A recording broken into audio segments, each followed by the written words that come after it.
નમસ્કાર, હું છું પ્રિયા અને તમે જોઈ રહ્યા છો જનતા કી જાણકારી ન્યૂઝ। નજર કરીએ આજના સમાચાર ઉપર। શંખેશ્વરમાં ટ્રસ્ટની મુલાકાતે દેશભક્ત Mahendrajeet Singh Bitta. All India anti terrorist ફ્રન્ટના ચેરમેન તરીકે જાણીતા બિટ્ટાની ખાસ હાજરી પાટણ જિલ્લામાં। આતંકવાદ વિરુદ્ધ અડગ અવાજ તરીકે દેશભરમાં તેમની આગવી ઓળખ।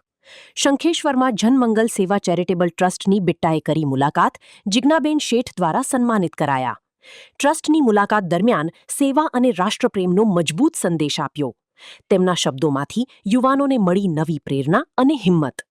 દેશ માટે ઈચ્છા હોય તો રસ્તા પોતે બની જાય, બિટ્ટાનો સંદેશ।